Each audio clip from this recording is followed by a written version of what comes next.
Hey, Kapper here. It is January 15th, and here's an update on the Project 211. We own it. The property is closed. Well, mostly the bank owns it, but technically we do. So let me show you the closing here for a minute, and then I'll show you what's going to happen this week already. You can't be wasting time if you want to have a good property. So let's check it out. All right, here we are, the big day, January 12th, the closing. Mrs. Kapper and I just signed just about every one of these pieces of paper. All right, not really, but about every third piece. So it is just about done legally. It'll be when it's recorded at the county clerk's, which will be next Tuesday because Monday's a holiday, but we own it. Project 211. Next step, moving forward. Okay, so here's a look at the CRP contract map. It's not the greatest picture, but in a pinch, that's all I could come up with for now. But you could see all of these yellow borders here. Basically, that delineates different kinds of soil types and different portions of the CRP contract, like these black lines here. This is the parts of the property that are not in the CRP plan. Everything else you see is part of the CRP plan. So you could see this giant open field. It's open all the way around. Okay, so, and this is the building site. So when I talk about and put videos up on the site up front, it's going to be this 3.5 acre piece right here. So right now, in a nutshell, this entire thing is all basically CRP grasses, okay? The majority of this CRP contract is just CRP grasses, all right? And so I'm going to visit on Tuesday with the CRP coordinator, and let me show you what we're going to talk about here on Tuesday.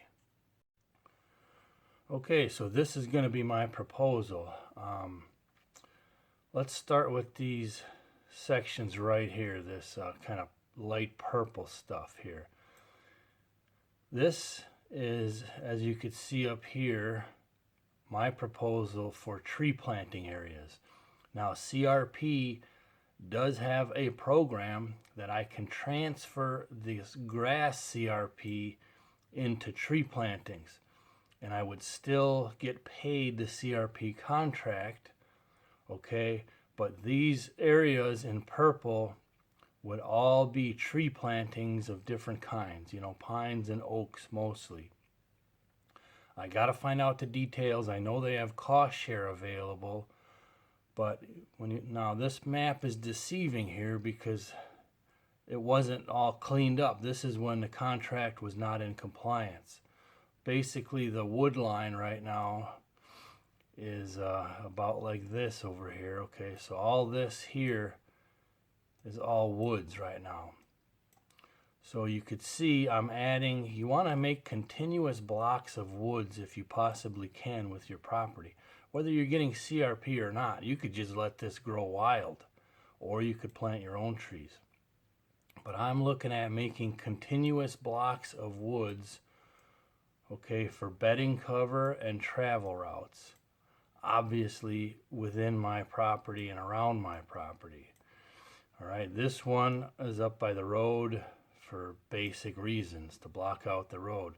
This one here, you could see our property ends around here, okay? So we want to add some cover around the perimeters of our property for deer bedding. Okay, so if I can add this and make this all pretty decent sized blocks of woods, let me show you the next part of the plan. Okay, so if you can get some deer bedding on your property, but also coming from neighboring properties, this right here is key. Okay, these are destination plots, that one and this one. Okay, and you could see the blue right there You got a blue right here and a small green, which is a smaller plot. You got a blue right in here, a watering hole, and that's the 3 watering hole proposals that I have. And then another small plot right up here. Now, if you notice my plots here, I'm entering my property. If you notice the way I design a property, I call it the wagon wheel design. So the access is going to be from the center, okay? So if I'm hunting these food plots, all right, there's different schools of thoughts on these, okay? It all depends on your land and how it lays out, all right? But a lot of these I'm going to access from the center. I'll build a main road, I'll keep it open and clear, and I'll access them from the center. All right, some of them I will also have a perimeter road around the side. Let me erase some of this and start on the perimeter road. Okay, so I can access them all from the center in kind of a wagon wheel effect. But in addition, I will have, let me get a pen here. In addition, I will have a perimeter road that I can access the plots from. Okay, you want multiple access routes to your property. Now, this is a big piece of land. On the map, it doesn't seem like it, so some people might think, well, you're going right through the center of your property and busting it up. Well, in this case, that's true, but in this case, most of this center, I can keep that shorter cover, and these outside areas, okay, all in here, all this stuff here, I can leave that growing in taller CRP cover. So not only will I have one access route for each of these plots, but I'll have 2. All right, and that's what you want to key in on. You want to be able to get into your plots more than one way, preferably, depending on wind and overall conditions. And also, when you build all this stuff here, all right, my video cut out. And also, when you build all this stuff here, these tree plantings and the food plots, you can speculate the way the deer are going to use it, but they don't always conform to what you think they should do. So I might think that the deer are going to bed in here and come right out to my food plot. Well, there might be some weird 100-year-old travel route, you know, that goes right across this open field that they just use, and all of a sudden I'm going to be like, man, they're coming across this wide open field to hit this food plot. That's just the nature of wildlife. I mean, you can't, you know, you could try to control, and a lot of times it works, what they do and how they do it, or at least predict, but you can't always do that stuff.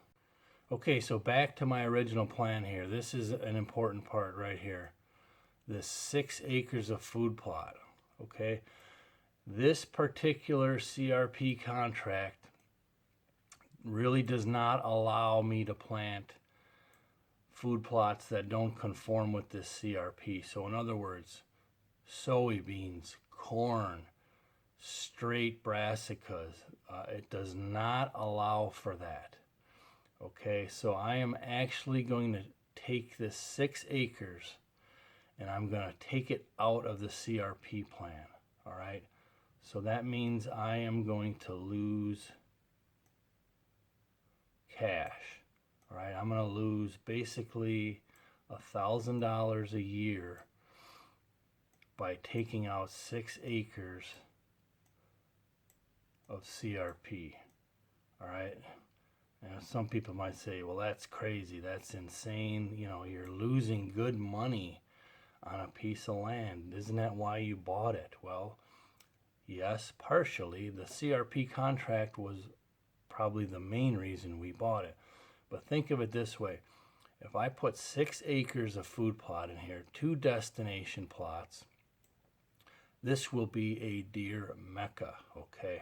From my experience, I guarantee it, this will be a deer mecca. So now I'm looking to lease this property for a very high-end return, okay, because I'll build it the way that I've learned how to build them.